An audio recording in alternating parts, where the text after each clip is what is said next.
Hello aspirants, looking at current affairs for 2nd August. The news items picked up from the Hindu newspaper are these 16. We'll look at them in detail. The first one, LET commander killed in Valley. So this was an encounter in which Lashkar-e-Toiba Chief Operational Commander Abu Dujana has been killed. Also his associate along with him here, local associate, was also killed. The security forces have stated that he had tremendous local support, and there are again clashes seen. Students are clashing with security forces at many places. So this is being seen. Educational institutions have been closed down for 2 days. Internet and rail services have been stopped too. So this last we saw in July 2016 when Burhan Wani, a Lashkar-e-Toiba militant, was killed and Jammu and Kashmir went into a spiral of unrest and protests. So now another militant has been killed here, and he was the same person who had given fiery speeches at the funeral of militant Burhan Wani as well. So this is the status here. Then the next news item is Panagiria quits Niti Ayog. So this is Vice Chairman of Niti Ayog, Mr. Arvind Panagiria. So he has informed or requested the Prime Minister to allow him to continue with his post at the Columbia University of US. He's actually a professor at Columbia University and he has not been given an extension of leave now by Columbia. So he wants to go back and join there. So this is he's the Vice Chairman of Niti Ayog. The Chairman of Niti Ayog is the Prime Minister. Niti Ayog is the body which replaced the Planning Commission. So this is there. You should know the facts about this. The government think tank, as it's called, National Institute for Transformation of India. During his term, since he has been appointed in January 2015, he has been behind various issues on which he has been outspoken, like on land reforms, privatization of Air India, other Sikh PSUs, actions that need to be taken on them. And the RSS affiliate Bharatiya Mazdoor Sangh has accused him of furthering the corporate lobby's agenda in the country. So supporting the corporate lobby was an accusation they imposed on him. The next is, with rates low, it is easier to buy than rent small homes. So this is regarding Pradhan Mantri Awas Yojana, which few days back too we had discussed. The interest subsidy specifically which is provided under this scheme is there for not just the economically weaker section, the low income group, but also for the middle income group family. So a family income up to rupees 18 lakh per annum is also provided subsidy. So if you want to buy a house, maximum size of 110 square meters or 1100 square feet carpet area, you will get an interest subsidy of 3%. So the details here as it is shown in this box too. The Pradhan Mantri Awas Yojana Urban.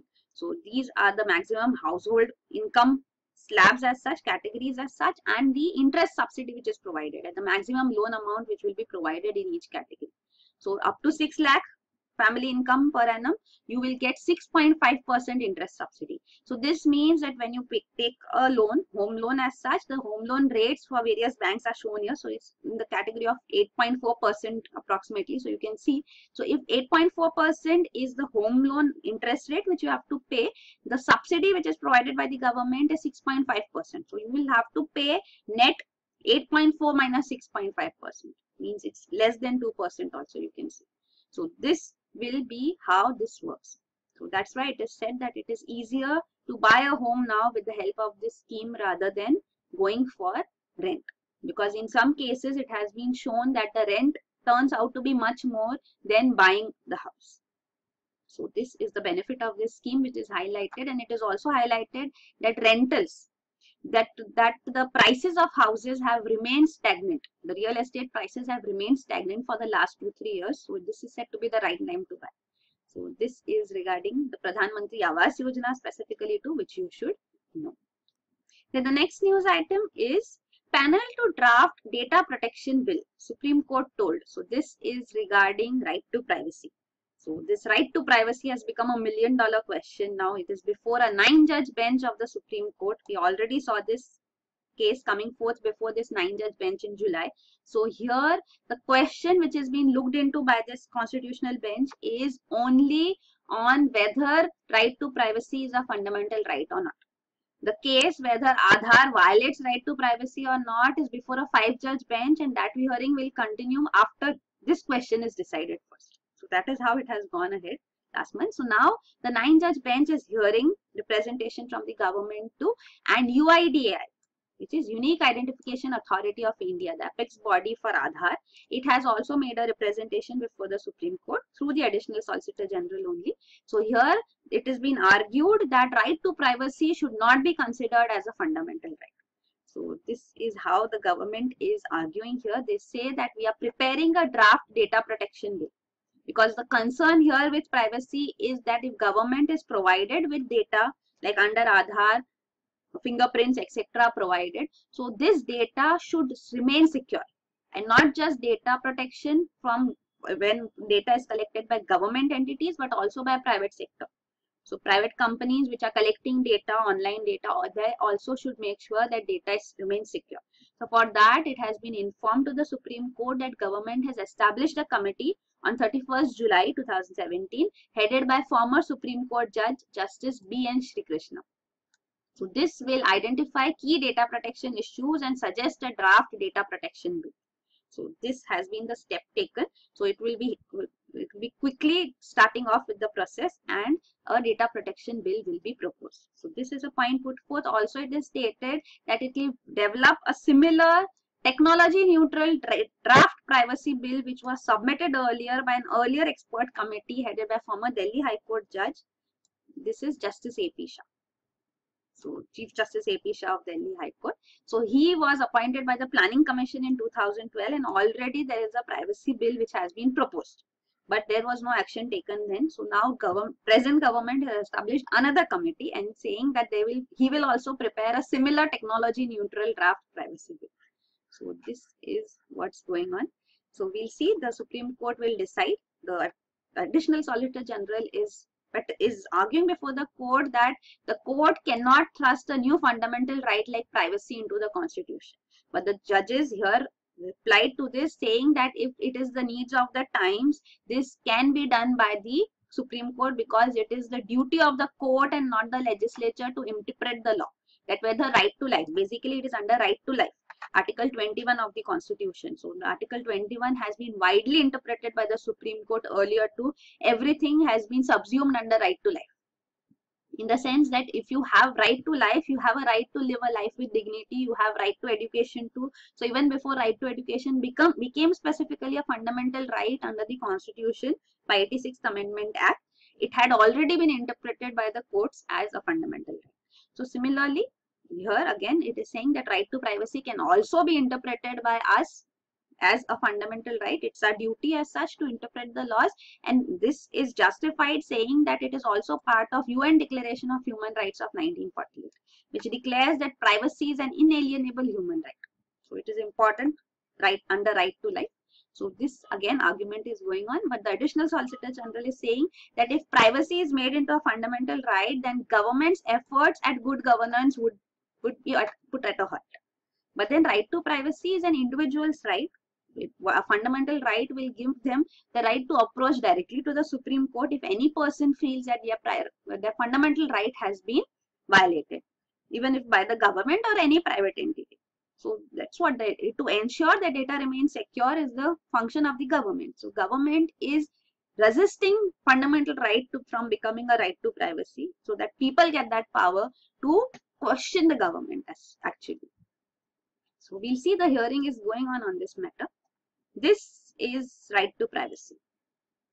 So Article 12 of the Constitution says that of the UN Declaration of Human Rights says that no one shall be subject to arbitrary interference with his privacy, family, home or correspondence, nor to attack upon his honor and reputation. Everyone has a right to the protection of the law against such interference or attacks. So India is also a signatory to UN Declaration of Human Rights. So it is our duty to uphold right to privacy as well. The next is OCI students can seek admissions to deemed varsities. So here the Karnataka High Court has ruled that overseas citizens of India, what is OCI, we'll see in detail. So these overseas citizens of India category students who have already secured ranks in NEET examination are entitled to seek admissions in undergraduate medical and dental courses in the management quota.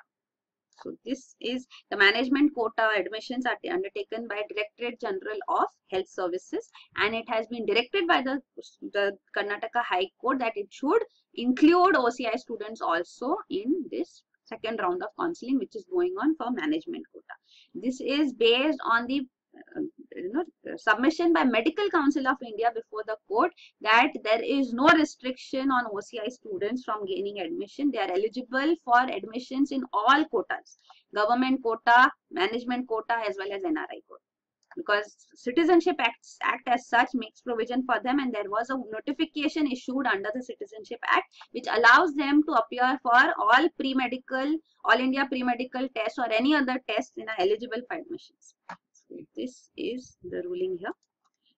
What is important here basically is we should understand what is this OCI and another terminology which is there with this PIOs and OCIs. So this is detailed out here.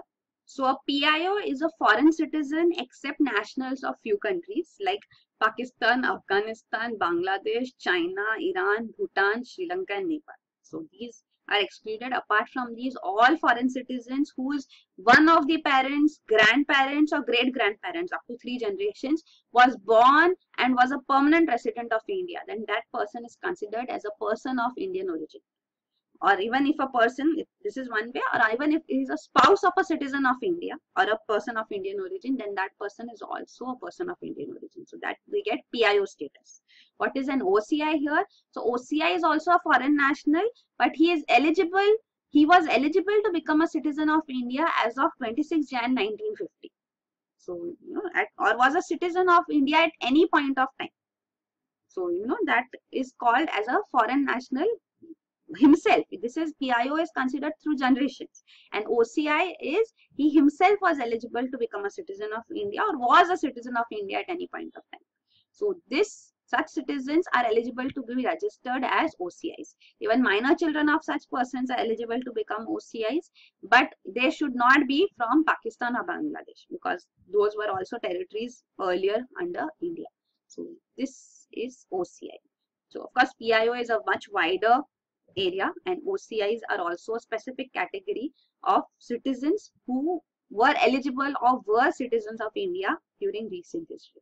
So the benefits which they get: PIO card holders, they do not require a visa to visit India for a period of 15 years from the date of issue of a PIO card. So visa requirement is not there. They are exempted from registration at FROs, foreign registration offices, if their stay does not exceed 180 days. So maximum 180 days they can stay without registration. In case if the stay exists, then they have to register within the next 30 days. Then they enjoy parity with NRIs. NRIs are non-resident Indians, a third category, but they are Indians only. And OCIs, PIOs are foreign nationals. Means they are holding the passport of some other country.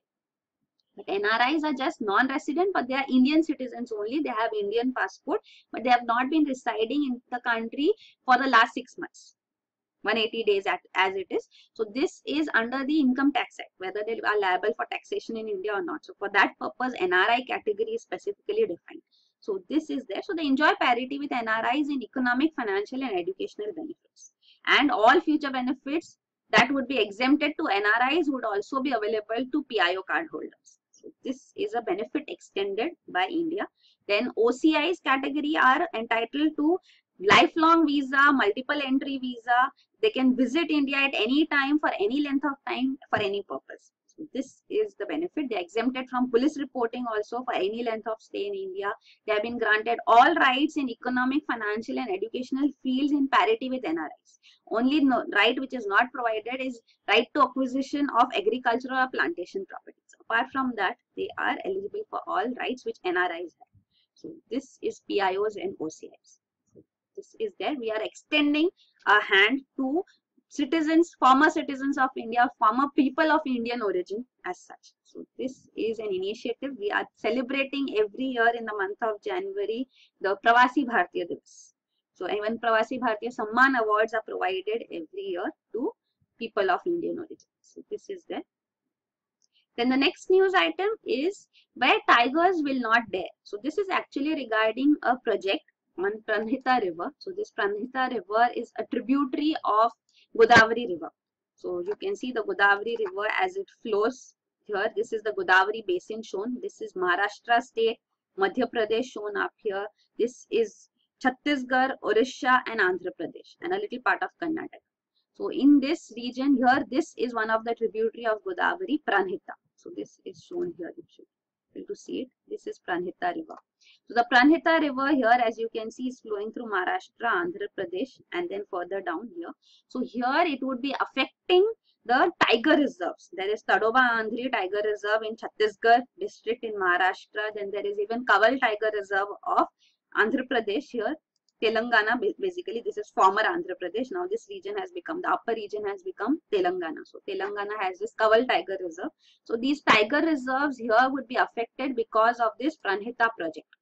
So you can see these are 3 tiger reserves mentioned. Tadoba Andhri of Chandrapur district of Maharashtra, Indravati Tiger Reserve of Chhattisgarh too, and Kaval Tiger Reserve of Telangana. So because of this project, 480 hectares of forests in the tiger corridor. So it's a tiger corridor. So tigers can move from one tiger reserve to other easily. So this here would be affected. Trees would be fallen, and because of this, the step which the government is trying to initiate here is developing remedial eco bridges.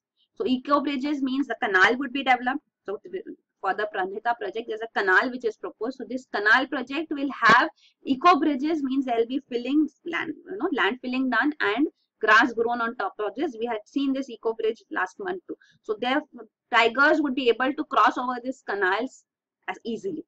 So that is the proposal, but then environmentalists are up against it, saying that this would drastically affect the tiger population. Because it depends whether these eco bridges will be really be able to camouflage the canal or not, and how is it going to help. So this is there. The project is actually the National Board of Wildlife is going to meet and evaluate the pros and cons of this project. So we'll be hearing more about this further too. So this is there. The project has been planned 10 years ago itself, and digging has also started in some places. The next is GI tag need of the hour. Field Chirala silk. So here in Chirala in Andhra Pradesh, the weavers view silk saris. The word chira itself means sari. So this sari is a centuries old artistic legacy, and they are calling for a geographical indication tag, GI tag. So this GI tag gives it recognition, and the silk sari then will be able to compete better, and the ancient art can survive in this era of globalization. They also give the example of another sari from Andhra Pradesh. They are from Andhra Pradesh, the Mangalgiri sari as such, which got the GI tag for their product, and this has helped them to survive as well as improve the living conditions as such. So this is on the same lines that they are demanding this GI tag. Even they say Italian traveler Marco Polo stands testimony to their weaving silks, and they have viewed silk saris which can be folded and kept in matchboxes. So this is the art which they are continuing with. So this is there. But they are suffering presently. They say we were earlier manufacturing lungis, dhotis and blankets too, but we have stopped because of the pressure which they feel from even the power looms as such. So these are hand woven.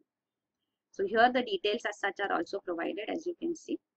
The GI tag as such, geographical indication tag, it means that the producer can obtain a market recognition and have a premium price on a particular commodity. So it becomes a niche market, that this is a particular commodity well known from a particular region.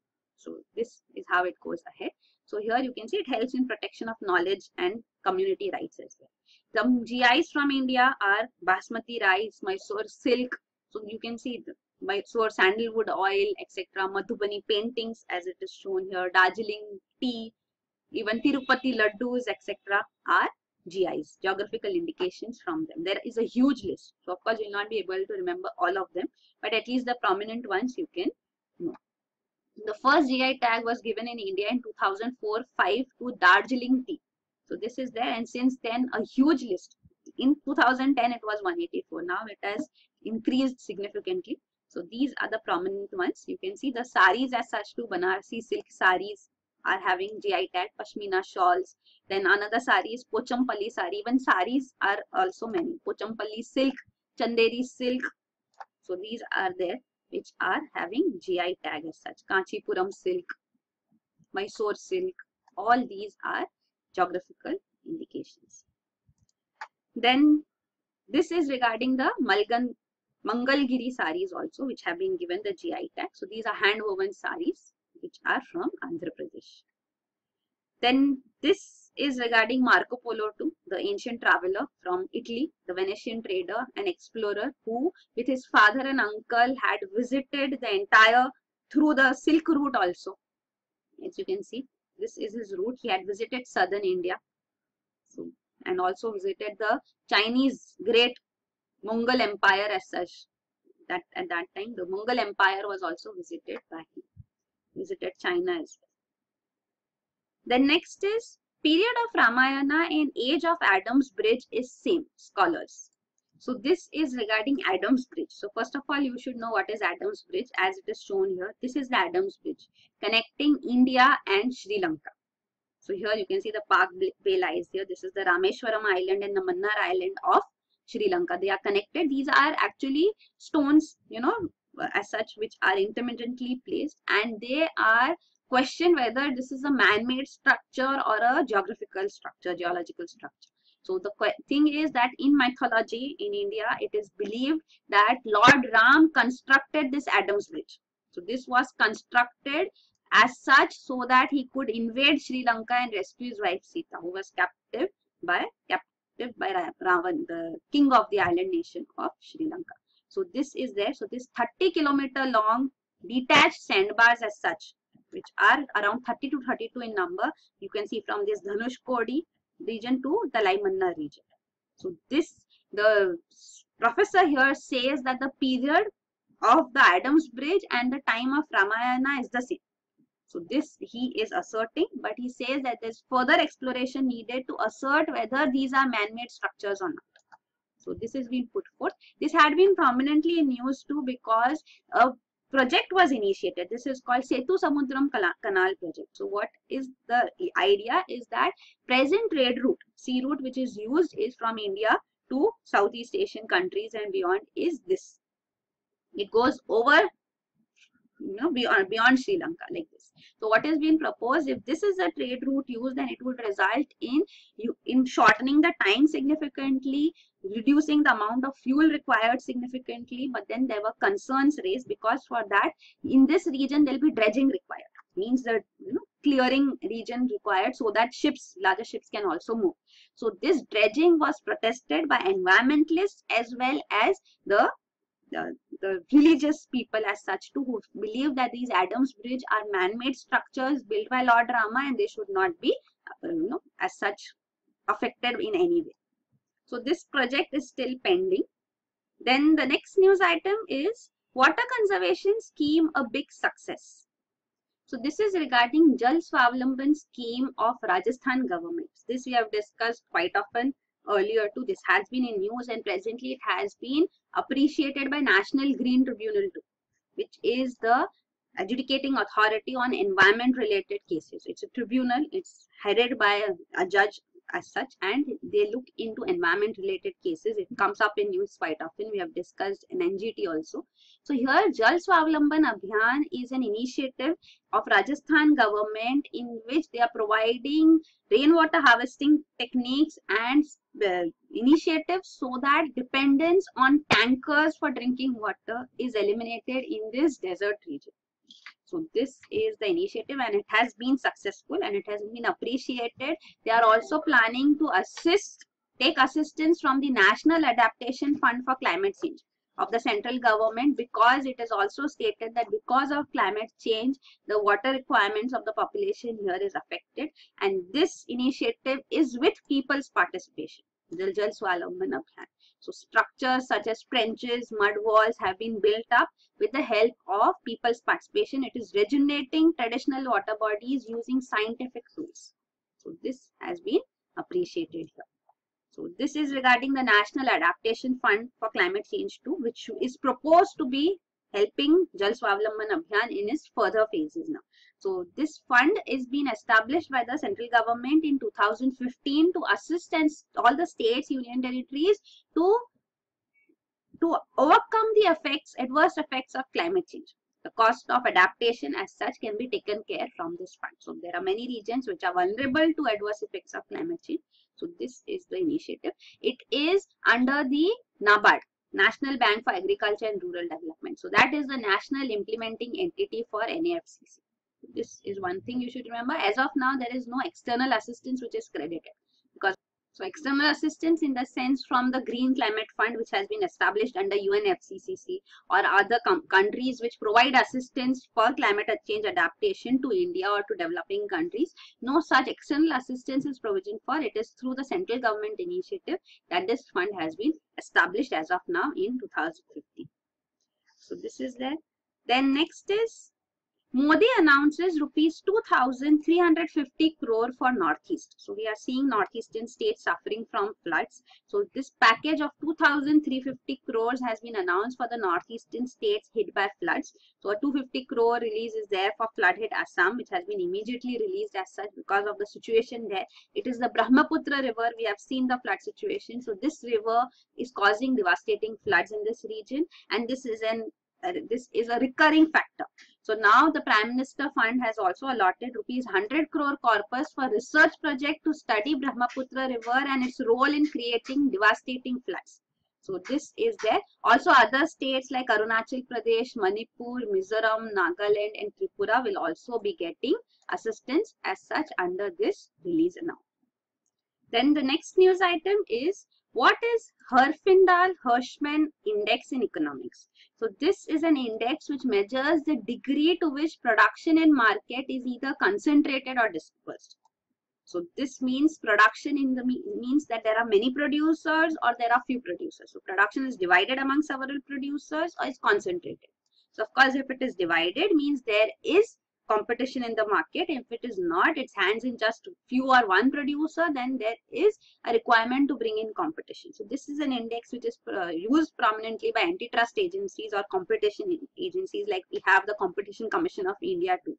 So such agencies which in the country, the regulatory bodies in the country, which have to look into the aspect of competition, that they have to promote competition in the economy so that the consumers are benefited and there are no malpractices in business. So that is why this is an important index here. It is calculated by squaring the market share of each producer in the market, and the sum as such is compared to a scale. We see it's given below. But then there are critiques to this index as well. They say that there is a lack of legal barrier to entry.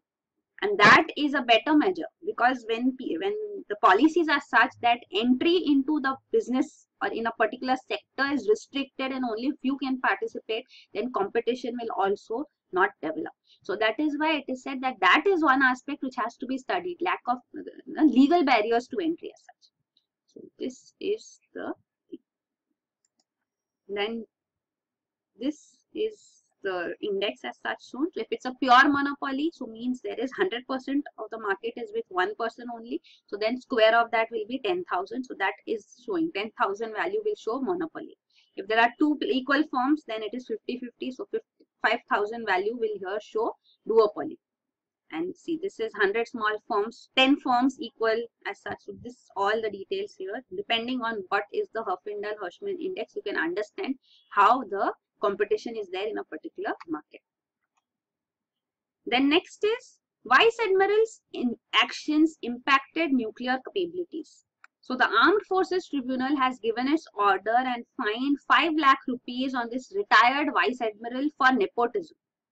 So this is nepotism, means favoring your own relations in various posts, etc. So here this is the allegation on this Vice Admiral.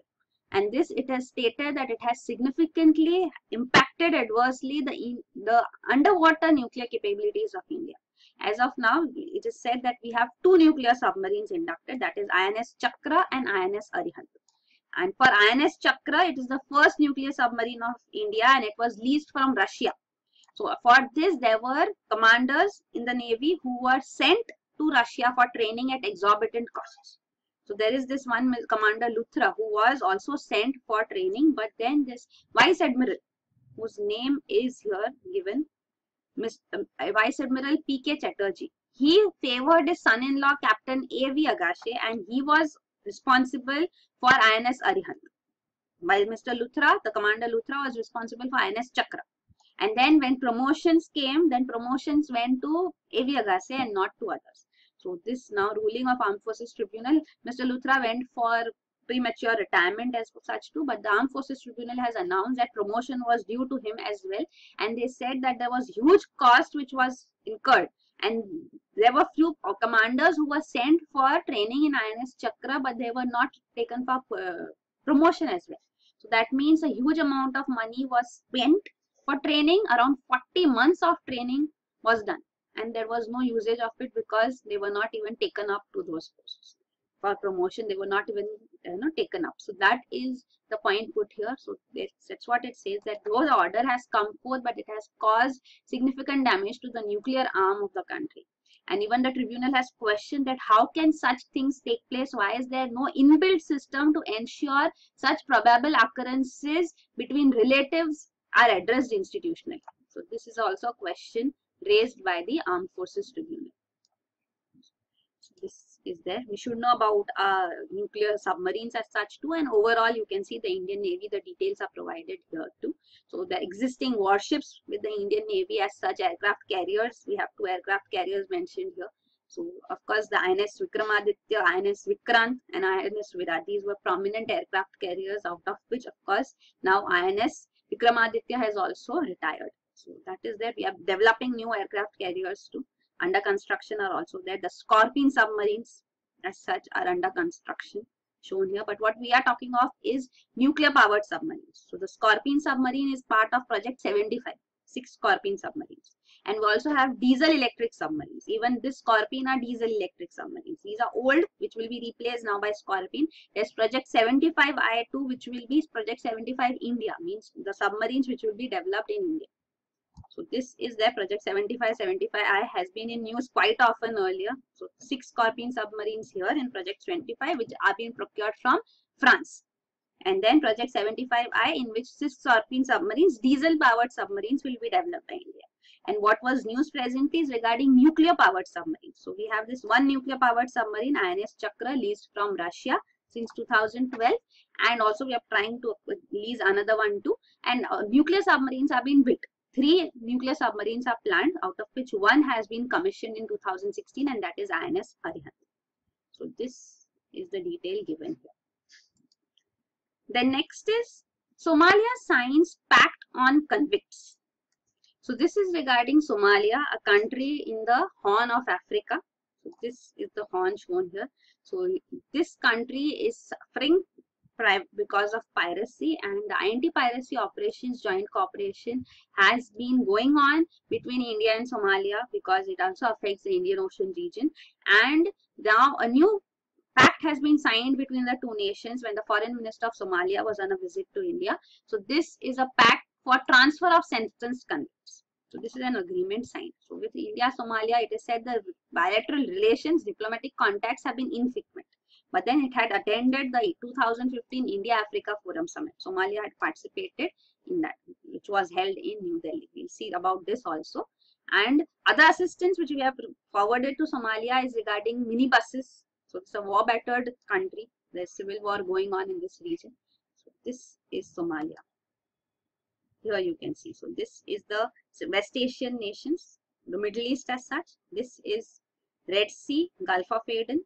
This is Djibouti, the region here, the country here, small country here. And this is Somalia.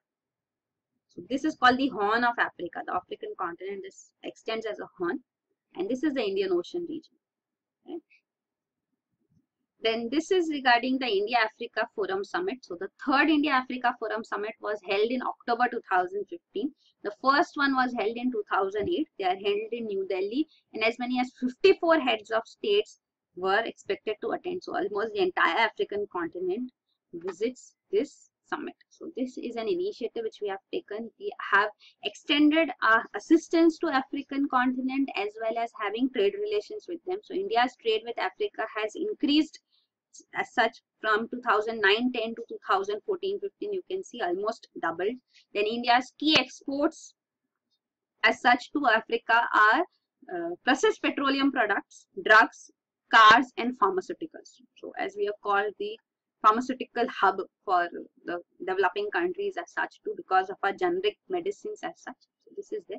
Crude petroleum is the biggest import from Africa. So we export processed petroleum products, but crude petroleum is imported from Africa. So this is there.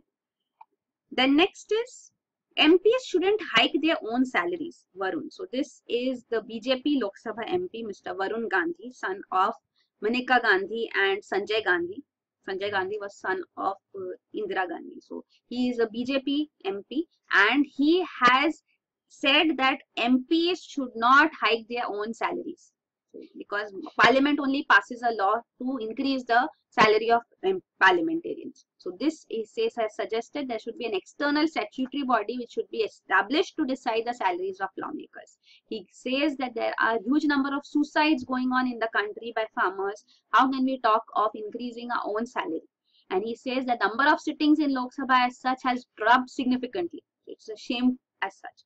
The number of sittings as such in 1952, it was 123 days a year. And now it has come down to 75 days a year in 2016. Also, he says that it is shameful that taxation bills as significant as Aadhaar have been hurriedly passed without being referred to a committee, because otherwise the bills, important bills, are referred to a committee which study them, then they give their viewpoints, a report is submitted by them, and then the parliament debates on it and then passes them. But then for Aadhaar, no such step was taken. So this is also been criticized by him that it was passed within 2 weeks. So of course, this would not be to the liking of the government as such, because it was government's initiative and government wanted it to be passed the way it wanted. So this is there. He gives the example of Jawaharlal Nehru's cabinet. He says that at their first meeting, they had collectively decided that they will not take salaries for 6 months in view of the suffering of the people at that time. So parliamentarians have to learn and abdicate this authority which they have to decide their own salaries, because this is not in line with morals of democracy, he says. Then next is manufacturing PMI at 47.9 records steepest contraction since Feb 2009. So yesterday we saw IIP, Index of Industrial Production, and now this is Manufacturing Purchasing Managers Index. So this is by Nikki, the index as such, and this index is calculated with inputs from the industry. So we'll see the value as such should be 50 above, means there is an expansion of activity in the economy, and if the value is below 50, then there is a contraction. So presently for the month of July, the value is 47.9, and it is stated that this is almost entirely due to introduction of GST, that the slowdown in the sector, manufacturing sector, has been seen. So the 1 July was when the goods and services tax was introduced. In June, this value was 59.9. So this is there. It is 47.9 is said to be the lowest level since Feb 2009. So this is expected because under GST, once it is implemented, because of the ambiguities and even increase in taxation rates as such, it is stated that this was expected. But then overall, the companies, once they get greater clarity on GST, growth will also pick up. This is what the government also expected. That is why it was in a haste to implement GST and not delay this date anymore, because GST post implementation will see a fall.